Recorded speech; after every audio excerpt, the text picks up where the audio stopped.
The most common hallmarks of ADHD are impulsivity, the inability to focus and pay attention, and a lack of executive function, which is basically the brain set of processes that let people plan, organize, and initiate tasks and follow through with them. And so given this list, it shouldn't come as much of a surprise that for adults with ADHD, the ability to manage money is really affected and usually compromised. So this video is the first in a series that I'm going to do of strategies and tactics that will help people overcome the great difficulty that they have in managing money. But let's be clear, this isn't going to solve the problem. This is a real disorder, and what I'm really looking to do is to make these problems just a little bit less bad. They're not going away, but this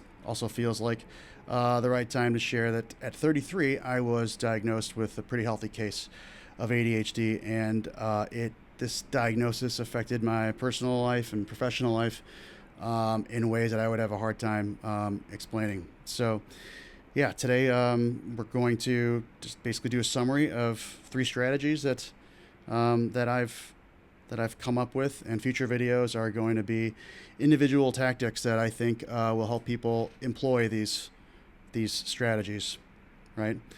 And in general, these videos are going to have some academic research, but they're largely going to be a product of me thinking on the subject for hundreds of hours over a really long period of time. So the first strategy I have for people is to identify your personal pitfalls. So ADHD is tricky in that 2 people could have it, and these 2 people could have completely different hallmarks, right? One person might have pretty good ability to stay on task, but maybe the ability to plan into the future or carry out tasks is very difficult, and vice versa, right?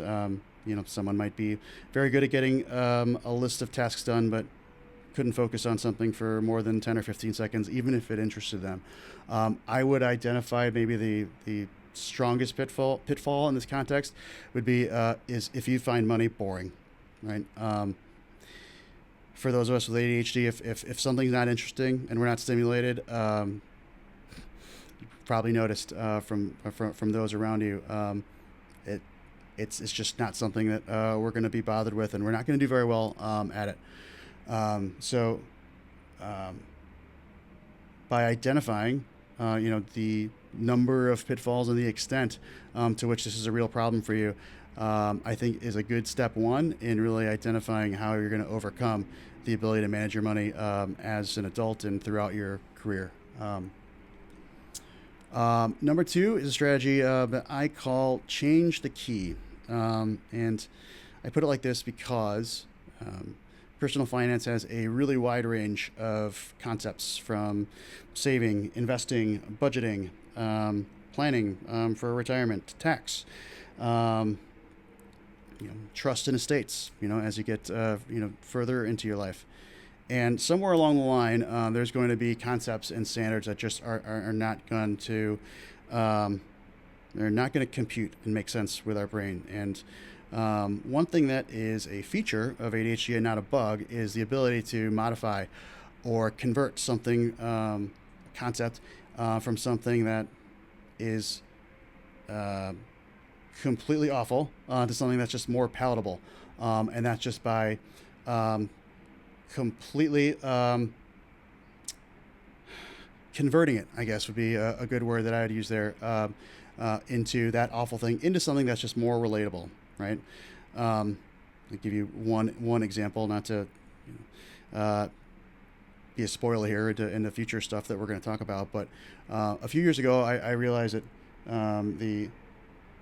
the standard for the time standard for money when it comes to banking, credit cards, investing is monthly.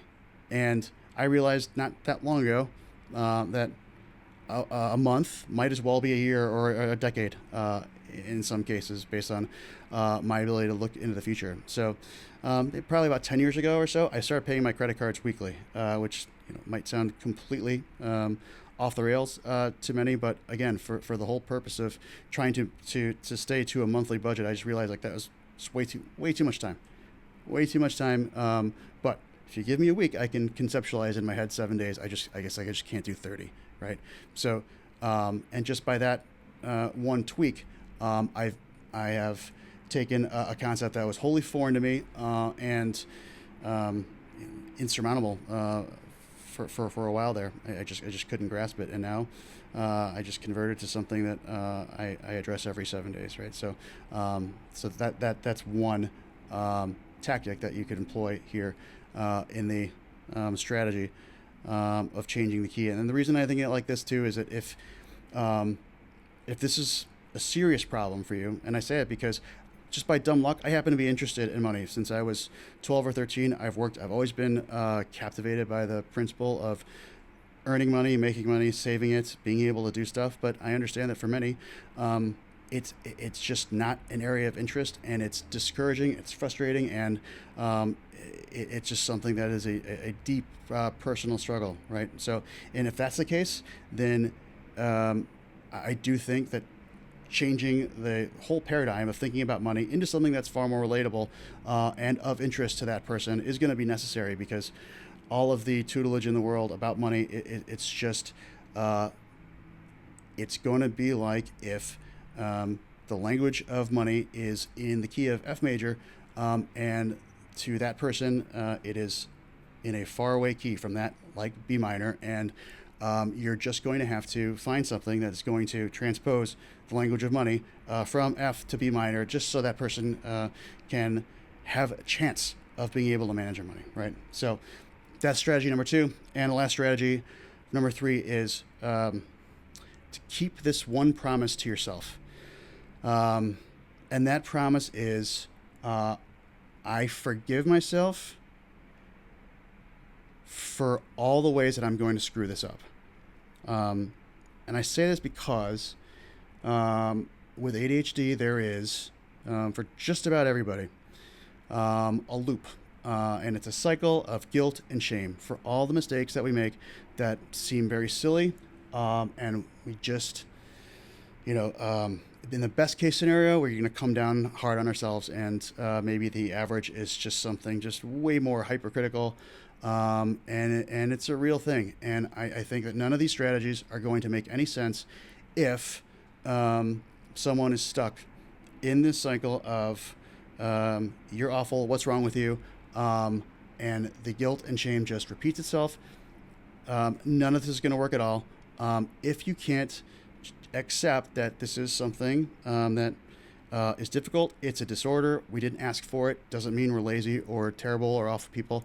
I still struggle with this all the time, but the fact is it's not going to work if there is no grace bestowed on ourselves for all the mistakes that we're going to make, even after getting good at it. And that's just a fact. So, like I said, future videos on this subject are going to be individual tactics that we're going to talk about and use to carry out these strategies. But until then, that's it for today. We'll talk to you next time.